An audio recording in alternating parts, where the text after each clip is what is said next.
Ya kalau sektor real sih ya banyak persoalannya begitu ya.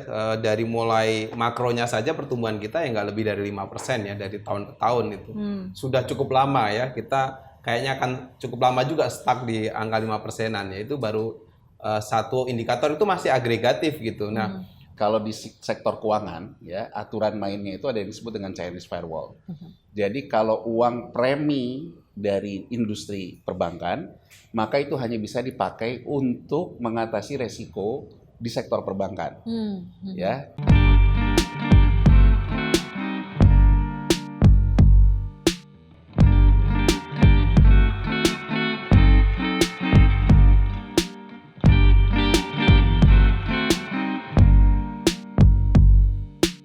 Ya, tadi sempat berbicara terkait dengan sosial media, kita ke digitalisasi keuangan nih ya, Mas Eko dan Mas Yanuar. Seiring perkembangan teknologi ya, menurut Mas Yanuar ya, bagaimana Undang-Undang P2SK dapat mengikuti arus perkembangan teknologi tersebut? Kita kenal di dalam Undang-Undang P2SK ada Sand Regulatory Box.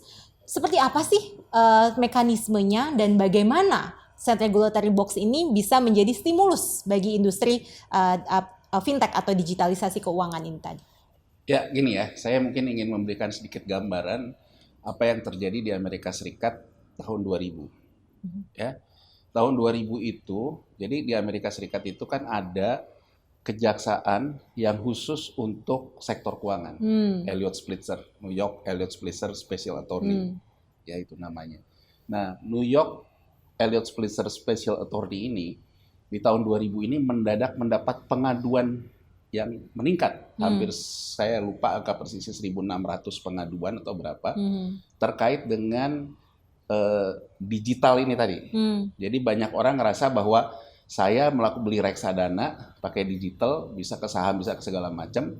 Ternyata saya ditipu segala macam. Singkat cerita, ya akhirnya New York Elliott Spitzer Special Attorney ini bersama US SEC, jadi US SEC itu adalah otoritas pasar modal di Amerika Serikat, dia mengeluarkan aturan bahwa orang yang menyelenggarakan digital yang pakai II waktu itu kan zamannya e-trade, segala macam itu harus mendapatkan dulu izin platformnya, terutama terkait dengan security, networknya dan sebagainya, keamanannya dan sebagainya. Siapa yang kasih? Otoritas. Jadi sebetulnya fenomena kita menganggap bahwa ini era digital loh, ini era AI loh, ini era begini loh. Jangan terlalu rigid yang namanya otoritas. Itu bom waktu loh. Dan itu pernah terjadi di Amerika tahun 2000. Jadi otoritas itu kuncinya 4 pilar sebetulnya. Satu, mengatur regulasi yang tadi dikatakan sandbox regulatory. Kedua, rezim perizinan, dia memberikan izin. Ketiga, dia melakukan pengawasan ketika terjadi transaksi perdagangan. Yang keempat itu adalah law enforcement, penegakan hukum. 4 itu. Jadi dia tidak akan pernah sampai ke law enforcement kalau dia tidak pernah memberikan izin. Jadi kalau sekarang misalnya ada orang mengambil dana pihak masyarakat gitu ya dengan segala macam fintech ya segala macam, tapi kemudian hanya izin sebagai lembaganya, tapi bahwa teknologinya tidak diberikan izin oleh si otoritas, nanti lempar batu sembunyi bakwan gitu, atau bakwan disembunyiin batu gitu. Jadi ketika orang mengatakan di mana nih perlindungan OJK misalnya atau perlindungan otoritas terhadap masyarakat, kok saya ditipu? Nah, karena OJK mengatakan, oh itu salah teknologinya. Nah, ini nih. Jadi kalau menurut saya, sekarang harusnya ada kejelasan dulu. Bahwa ketika seseorang itu meluncurkan sebuah platform digital, apapun namanya, berarti the evil in detail kan? Berarti sebetulnya otoritas sudah memeriksa networkingnya, sudah memeriksa otorisasinya, dan sebagainya. Kalau itunya dikeluarkan secara teknologi, oleh otoritas, berarti otoritas memberikan izin dia untuk melaksanakan penarikan dana masyarakat menggunakan platform digital. Nah, begitu dari ini, berarti kan masyarakat dilindungi oleh otoritas yang memberikan izin. Nah, yang saya lihat tuh sekarang paradigmanya nggak gitu Ya. gitu. Paradigmanya itu seolah-olah Coba-coba aja dulu. udah masuk aja dulu, nanti begitu ada bom waktu dan sebagainya Ya, gitu. Jadi baru diatur. Jadi kalau menurut saya kembali lagi, kalau memang itu niatannya sekarang, apalagi sekarang akibat Undang-Undang P2SK ini melahirkan 2 komisioner kan, Ya. satu komisioner inovasi teknologi itu, satu yang melahirkan dengan sektor mikro. Menurut saya ya kembali mau kemana nih? Kalau cuman ngurus perizinan, bahwa orang ngurus izin, saya mau ngebuat pinjol, membuat fintech dikasih izin, tapi tidak pernah dilakukan audit teknologinya, security-nya, kemudian dengan hal-hal yang lainnya, menurut saya ya sama aja dengan bohong gitu. Jadi kalau saya Mbak Ola gitu ya, kembali terkait dengan respon terhadap inovasi teknologi ini, otoritasnya pun harus berinovasi. Ya, benar. Jadi coba Anda bisa bayangin ya, di zaman digital gini, otoritasnya kemudian bingung sendiri. Bingung nggak Anda gitu? Padahal big datanya harusnya yang punya otoritas kan? Iya, ya, benar. Coba Anda lihat kalau misalnya ketika orang ada ngomong PPATK gitu ya, lalu lintas segala macam, ketika ngomong-ngomong gini, kalau ditanya sama OJK-nya kayak bingung sendiri gitu. Nah, ini kan menurut saya, bagaimana kita mau masuk ke environment digital, kalau otoritasnya sendiri, ya. cara berpikirnya nggak digital gitu. Jadi kalau menurut saya sih, bahwa ini kalau yang namanya undang-undang ya bagus-bagus aja gitu. Tapi menurut saya perlindungannya akan terletak di mana? Ya. Di detail-detail yang diberikan protokol-protokol teknologinya yang diaudit secara teknologi. Kedua adalah fungsi, makanya di Undang-Undang PPSK kan yang namanya edukasi masyarakat itu menjadi bagian dari yang ditegaskan. Menjadi bagian dari perlindungan konsumen, ya. Kenapa? Karena sebelum ini juga yang banyak ribut itu investasi bodong kan. Nah, investasi bodong itu kan terkait dengan perizinan. Gitu juga dengan fintech bodong. Fintech bodong itu bisa saja loh bahwa yang menyelenggarakannya dapat izin, tapi platform teknologinya nggak dapat izin, bodong juga. Nah, kalau kita lihat ini kan banyak korbannya tuh masyarakat kecil ya, pinjol dan sebagainya. Jadi memang kalau kita lihat kesuksesan melakukan perlindungan konsumen dengan menggunakan instrumen komunikasi, nggak ada lawan menurut saya, BKKBN. Jadi BKKBN itu kan dia bagaimana bisa sampai ke desa-desa mengatakan 2 anak cukup itu, ya kan, menjadi komunikasi yang masif. Nah, menurut saya ini juga dong yang harus masif dari komisioner yang ngurusin perlindungan konsumen itu. Dia harus ngomong gitu bahwa ketika pinjol tuh kamu harus lihat ininya loh, harus lihat itunya. Itu kan soal komunikasi. Jadi kalau menurut saya undang-undang ini oke-oke aja. Tapi kalau menurut saya undang-undang turunannya seperti dikatakan Pak Eko tadi, ada nggak mengatur protokolnya mesti gimana, bagaimana orang bisa dianggap literate terhadap di digital, begitu sih. Baik, terkait digitalisasi nih Mas Eko, kita harus memposisikan diri Indonesia ini sebenarnya player atau consumer only ya, kripto, Bitcoin, apalagi yang berbau digital payment atau digital investment ya, bentuk-bentuknya itu apakah kita pembuat ya, atau kita hanya ikut-ikutan. Nah, kalau tidak send regulatory box ya, nanti terstimulasi nggak? Nah, kalau dari Mas Eko gimana nih menanggapi send regulatory box ini, baik-baik saja atau ada alternatif lain terkait dengan perizinan untuk digitalisasi keuangan? Ya, kalau yang pertama sepertinya player atau kita ini consumer ya itu sudah jelas saja. Banyak produk-produk, katakanlah misalkan di kripto aja kan kita tahunya itu kan ya yang kira-kira banyak dikenal masyarakat ya juga buatan dari luar gitu ya, atau kripto dari luar gitu.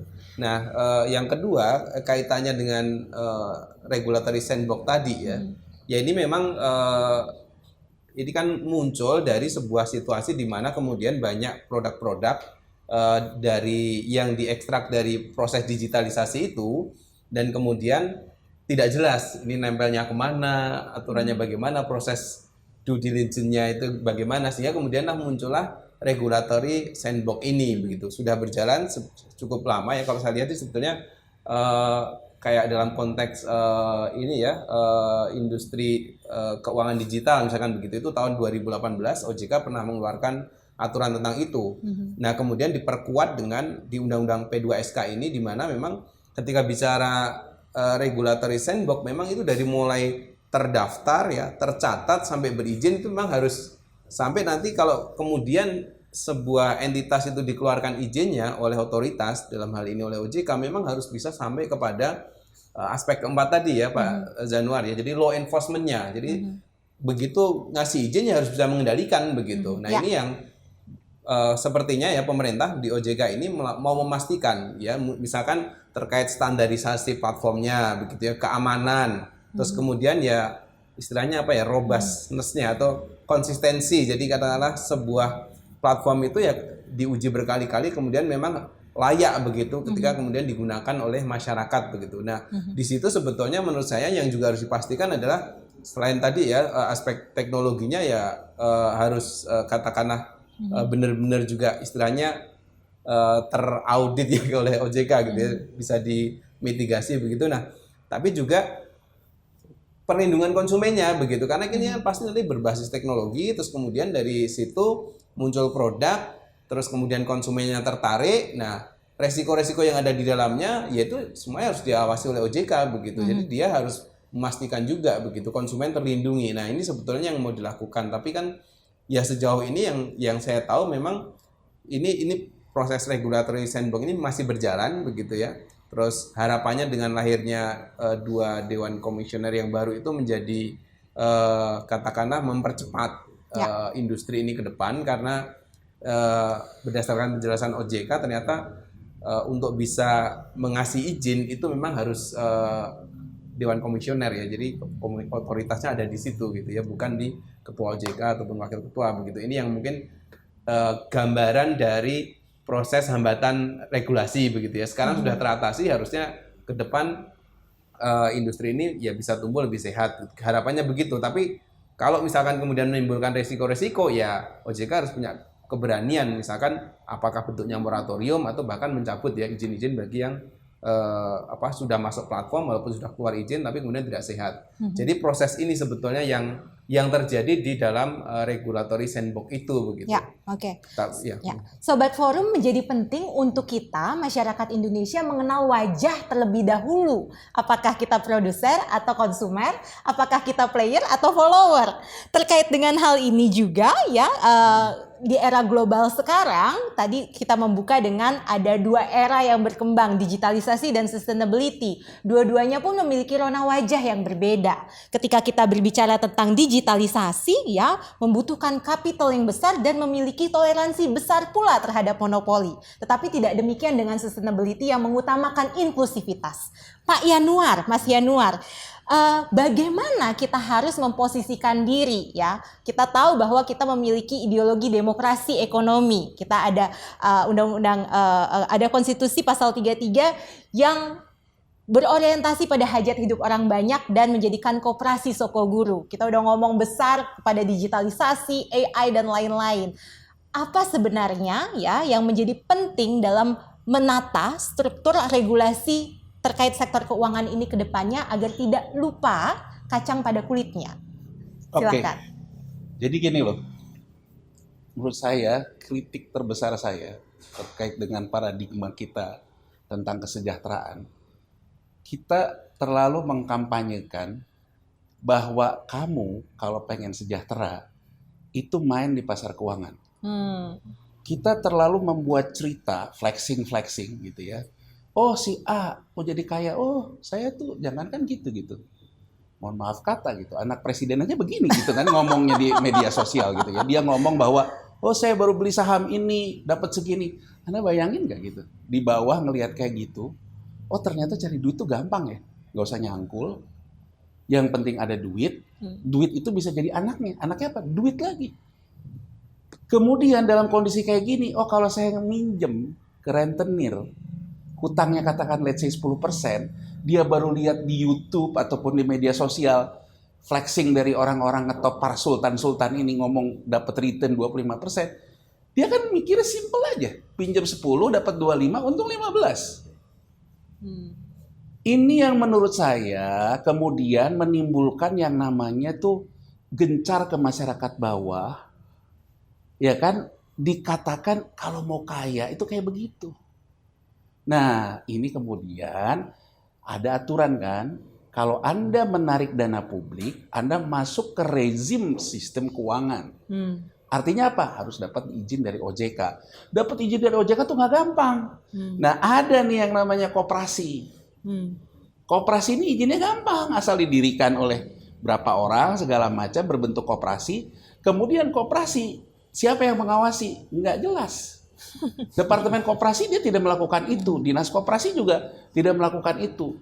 Nah, akhirnya koperasi ini didirikan, tapi sebetulnya bukan atas dasar kooperatif sesuai dengan idenya Bung Hatta.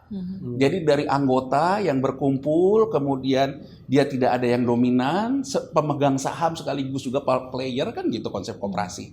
Nah, yang terjadi itu sekarang koperasi itu diambil sebagai izinnya, kemudian menawarkan produk investasi ke masyarakat. Nah, selama ini alasan OJK kalau ditanya seperti ini, investasi bodong awal-awalnya itu kan koperasi yang di Banten, koperasi segala macam. OJK bilang itu tidak masuk dalam ranah kami karena kami tidak memberikan izinnya. Ya kan? Nah, jadi kalau menurut saya nih ada dua pertentangan. Orang-orang yang aliran koperasi merasa dengan Undang-Undang P2SK ini gitu ya, bahwa koperasi ini dinodai. Koperasi itu yang tumbuhnya itu adalah dari guyup antar masyarakat dicampuri oleh noda-noda kapitalisme. Dalam hal ini OJK yang mau ngatur. Itu urusan masyarakat. OJK sendiri kan ngomong, ya kalau kita tidak ngatur, kalau ada yang bodong jangan nyalahin kami. Tapi begitu bodong orang nyalahin. Nah, ini menurut saya kekacauan kita. Nah, kita mau menyelesaikannya seperti apa? Kalau mau menyelesaikannya kita melakukan pemurnian koperasi, menurut saya ya artinya apa? Departemen koperasi, harus ada undang-undang koperasi yang memberikan yang namanya enforcement juga. Jadi kalau ada koperasi yang didirikan oleh kapitalis-kapitalis atas nama rakyat, disikat dong perizinannya. Tapi kan kewenangan itu tidak ada. Nah, kelihatannya menurut saya dari statementnya Menteri Koperasi kemarin ketika press conference dengan Menko Polhukam dan juga dengan OJK, mereka menganggap bahwa yang mapan punya ini tuh OJK. Diserahkanlah dalam Undang-Undang P2SK ini ke koperasi ke OJK. Jadi kalau menurut saya to the point gitu ya. Sekarang sendiri orang mampu nggak masyarakat kita menertibkan koperasi yang didirikan oleh para kapitalis? Kalau itu juga minta diserahkan ke negara, menurut saya mereka harus terima bahwa kalau ada koperasi yang jualan produk investasi menjadi rejimnya P2SK. Jadi kalau saya posisinya seperti itu. Jadi kalau orang yang mengatakan koperasi harus kepada pemurnian gerakan, lakukan dong enforcementnya oleh masyarakat. Tapi kan masyarakat selalu mengembalikan ke negara. Kalau dikembalikan ke negara, kembali lagi rezimnya selalu perizinan ke dalam investasi. Jadi kalau menurut saya, Mbak, gitu ya, koperasi ini menurut saya sudah disalahartikan, disalahgunakan karena untuk menghindar dari rezim perizinan. Sehingga kalau menurut saya dengan sekarang koperasi yang jualan investasi masuk juga ke dalam undang-undang ini bagus. Artinya pilihannya mau lari pakai koperasi juga sama aja. Kamu akan berurusan dengan OJK karena Anda menjual produk investasi. Jadi itu ya, kalau saya sih dalam posisi seperti itu. Saya tahu teman-teman gerakan koperasi pasti tidak suka dengan statement saya. Tapi kalau kita mengatakan kembali lagi kepada cita-cita Bung Hatta dan sebagainya, menurut saya mungkin kita harus menyelesaikannya persoalan paradigma. Koperasi itu harus kembali bekerja dong. Bukan uang dari uang gitu.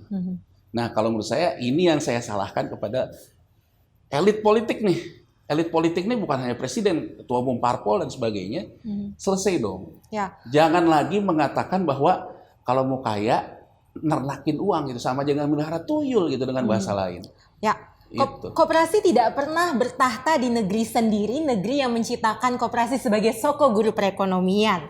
Akan tetapi kalau kita lihat Undang-Undang P2SK sebenarnya sudah mulai diatur. Kita tahu bahwa kementerian dalam jangka 2 tahun, Kementerian Koperasi, Kemenkop UKM diwajibkan untuk memilah koperasi-koperasi mana yang sekiranya memiliki aspek bisnis terkait dengan lembaga jasa keuangan, dan oleh karenanya OJK juga berwenang untuk turut mengatur jalannya koperasi yang memang menyediakan servis atau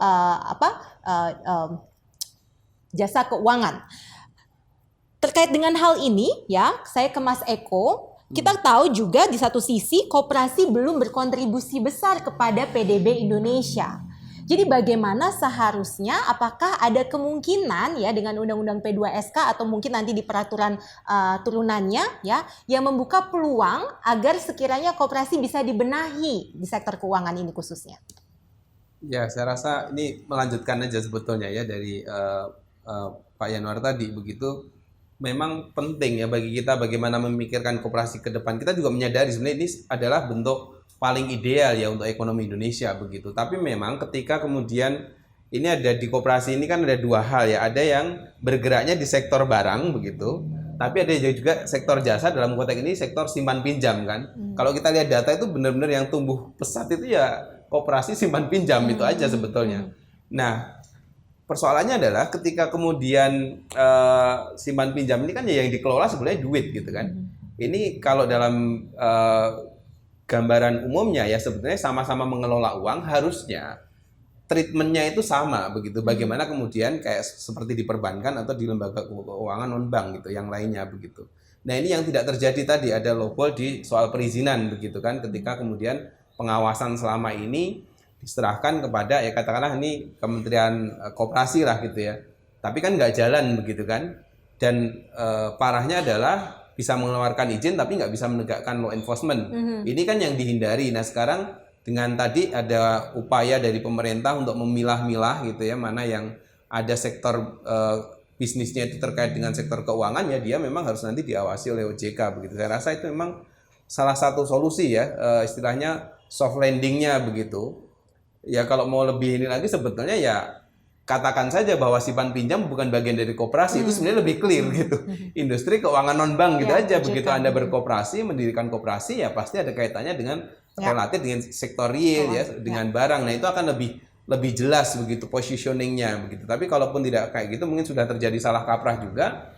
Ya ke depan ya menurut saya simpan pinjam pun treatmentnya juga harus bagaimana seperti layaknya industri keuangan begitu. Kenapa? Karena memang kalau nggak kayak gitu ya tadi banyak sekali, karena industri keuangan itu kan dasarnya adalah kepercayaan gitu loh. Nah kalau kemudian dasarnya kepercayaan terus kemudian pengawasan tidak ada, audit dan lain-lain kan, bank itu kan bahkan tiap bulan dia harus melaporkan ya, bahkan di internalnya sendiri misalkan sore kayak gini dia juga harus laporan kan, menang clearing atau kalah clearing itu tiap hari dia maintenance itu gitu ya, dia harus melihat itu sangat detail sekali karena bisnis kepercayaan. Dan supaya nanti tidak meruntuhkan kepercayaan orang terhadap koperasi secara keseluruhan ya menurut saya memang sudah selayaknya ya ke depan memang aturannya harus kepada ya otoritas yang mengawasi sektor keuangan yaitu OJK saat ini. Tapi masih optimis ya Mas, koperasi adalah yang paling ideal. Masih optimis koperasi masih bisa menjadi soko guru perekonomian Indonesia atau ya, dengan P2SK semakin ditinggalkan gitu ya. masih percaya secara konsep? Saya masih percaya gitu ya. Asalkan tadi ada pembenahan di tadi ya, memilah mana yang sebetulnya ya nature-nya itu ya industri keuangan gitu ya, mana yang sebetulnya tadi ya ada kesamaan ya, bahkan gotong royong, terus kemudian ini kan konsep yang sangat ideal. Dan kalau kemudian ini diterapkan di lembaga-lembaga atau negara-negara maju ternyata kan memang berhasil begitu. Artinya kalau Mas Yanuar nih kayaknya skeptis nih, apalagi untuk sektor keuangan. Apa masih ada kesempatan untuk koperasi berjaya di negeri sendiri? Saya percaya kalau pemimpinnya seperti yang dikatakan Bung Hatta. Jadi kalau menurut Bung Hatta, syarat terjadinya perubahan kalau pemimpinnya tahu kemana arah bangsa itu akan dituju, dia tahu bagaimana menuju arah itu, dan dia bertanggung jawab terhadap arah tujuan bangsa. Khusus untuk sektor keuangan dimungkinkan tidak? Katakanlah mungkin proyeksinya UMKM kecil paling tidak bisa mendapatkan pinjamannya jangan dari perbankan yang mungkin kreditnya susah, tetapi khusus untuk UMKM ke koperasi atau usaha mikro. Orientasinya apakah ada ke sana atau bagaimana ke depannya? Kalau saya tetap yakin, kembali ya, kalau pemimpinnya bisa mengarahkan, gini deh, kita ngomong deh sekarang, dana desa deh, ya. Dana desa itu, ataupun kita ngomong juga subsidi pupuk deh, yang ada dari APBN, ya. Jadi dari APBN itu kan dua, dana desa, subsidi pupuk, ya. Kalau itu misalnya saya pernah lihat dalam satu studi banding, kalau di Amerika Serikat, ya, yang memblending pupuk itu sesuai dengan kebutuhan tanahnya, itu adalah toko taninya. toko tani itu dimiliki oleh siapa? Oleh gabungan kelompok-kelompok tani. Koperasi kan itu. Ya kan, koperasinya. Mereka usahanya di situ. Dia mengambil bahan-bahan pupuknya dari industri pupuknya. Industri pupuk juga mengarahkan, olah anggota kamu itu N-nya segini, P-nya segini, K-nya segini. Dia kirim barangnya, dia blending, dia antarkan. Itu bisnisnya siapa? Bisnis toko tani. Uang itu berputar siapa? Karena toko tani itu dimiliki oleh kelompok tani yang dalam artian koperasi, uang berputar. Kemudian itu juga menjadi dana. Coba Anda bayangin, ketika saya ke Amerika Serikat melihat seperti itu, mereka bisa punya gudang yang kemudian menahan barang-barang komoditasnya untuk mengendalikan harga di bursa komoditas. Dia nahan juga.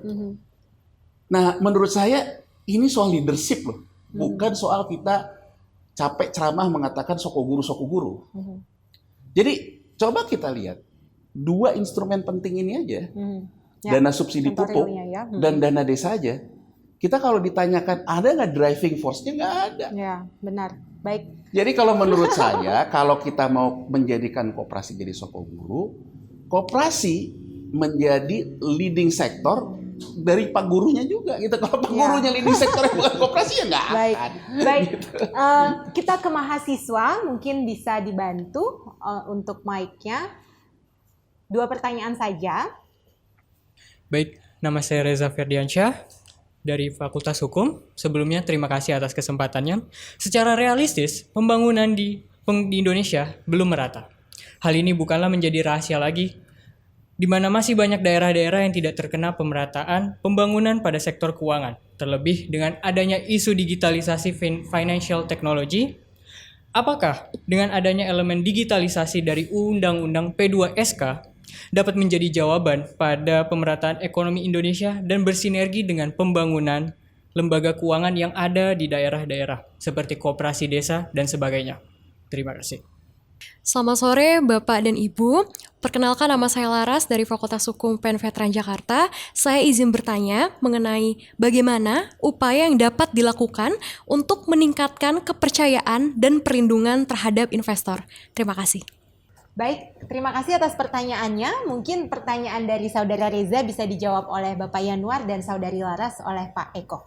Silahkan, monggo Mas. Saya dulu? Ya, Mas Yanuar dulu. Oke, kalau soal ideologi ya, kita kembali lagi ke Undang-Undang Dasar kita. Saya 2 yang membentuk ideologi kita.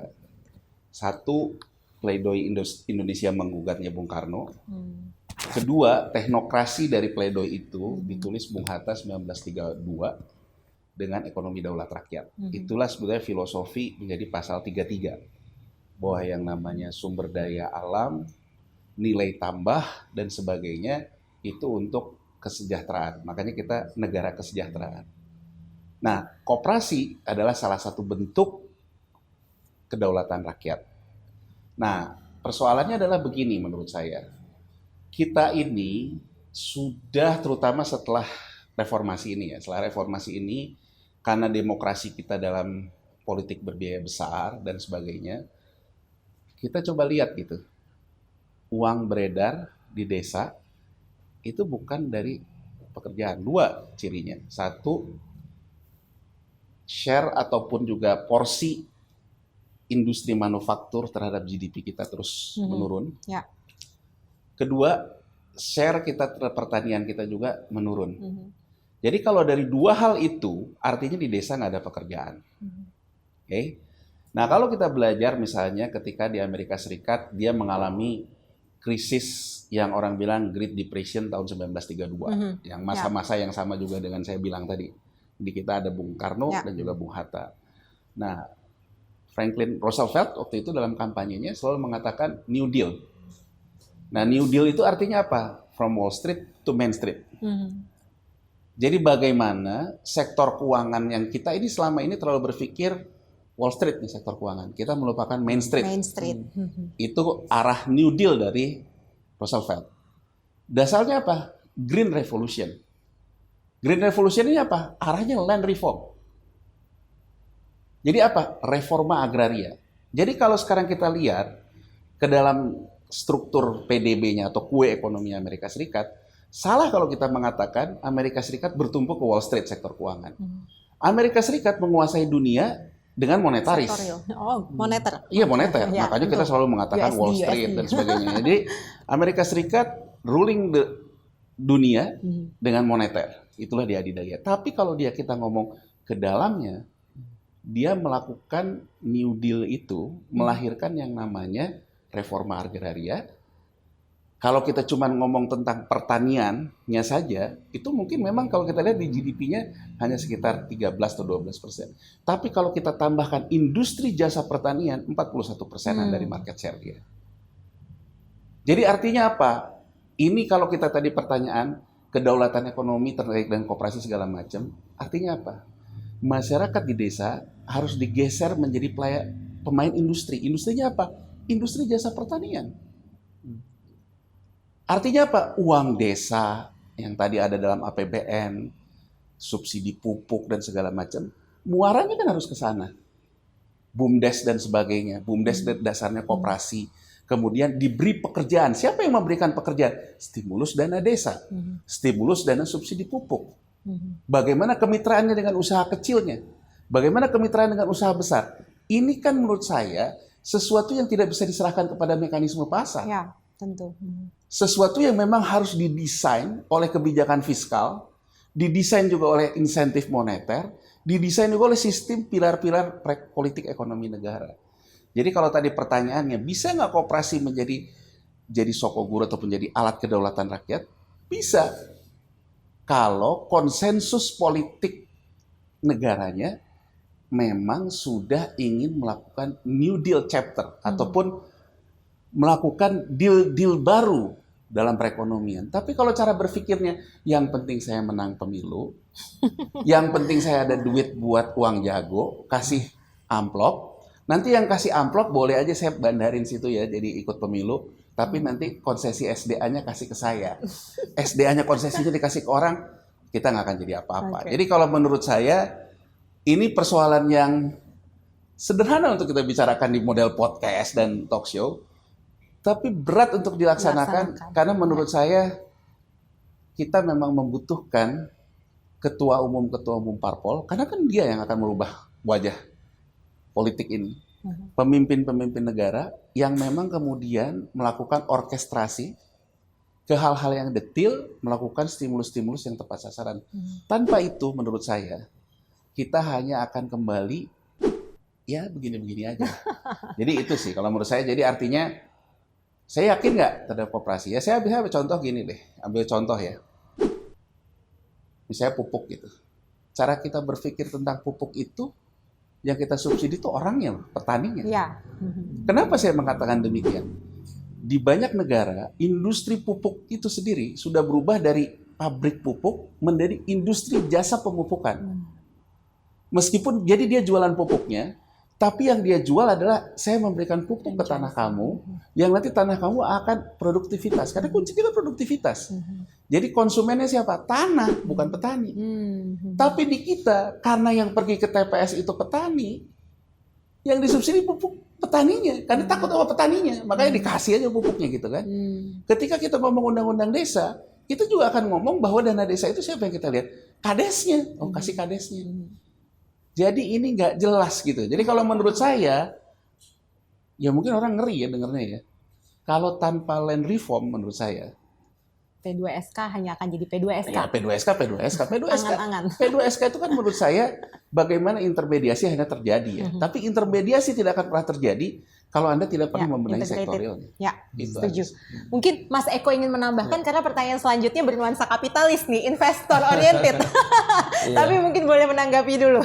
Oke, ya mungkin saya menanggapi langsung aja dari pertanyaan Mbak Laras tadi ya. Yang menarik Sekaligus sekali menyambung sebetulnya. mungkin. Ya, sekaligus menyambung ya. Dalam konteks ini memang tadi mungkin Mbak Laras melihat juga sisi konsumennya sudah banyak dibahas, sisi investornya gimana nih meningkatkan kepercayaan investor. Tentu saja namanya ya investor dalam konteks P2SK ini adalah mungkin pelaku usaha yang ada di dalamnya begitu ya. Sama-sama penting. Kalau secara norma artinya apakah diakomodasi? Diakomodasi sebetulnya dalam undang-undang ini ya. Sangat diakomodasi. Iya, karena bentuk-bentuk Bahkan orientasinya itu mungkin. bentuk produk yang baru itu kan pasti ada investor yang masuk kan gitu, kira-kira begitu. Tapi persoalannya kemudian adalah apakah kemudian mereka teryakinkan? Sebetulnya masih saya bilang ya 50-50 gitu. Kenapa? Karena sebetulnya balik lagi tergantung kecepatan respon bagaimana aturan detail nanti akan menjawab ya dari aturan yang cuma payung ini saja sebetulnya begitu.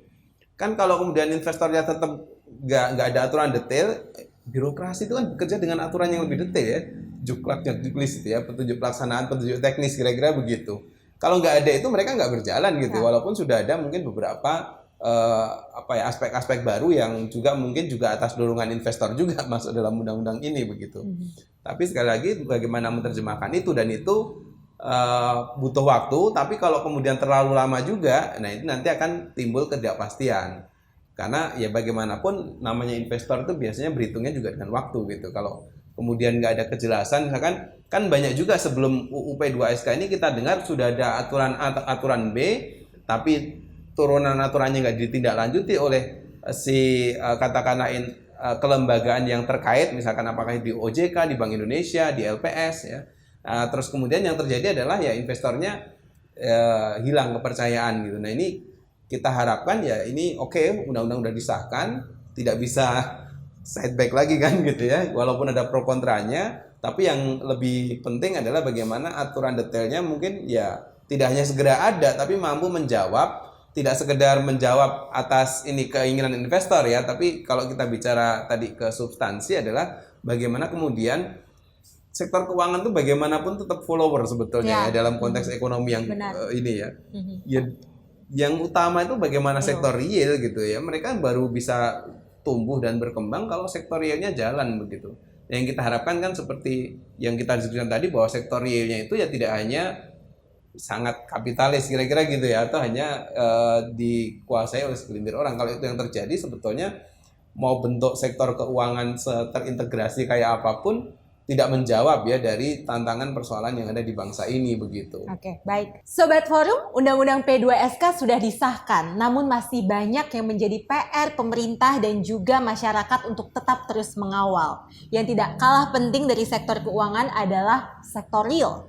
Dan bersamaan dengan itu, jangan lupakan juga ideologi perekonomian Indonesia.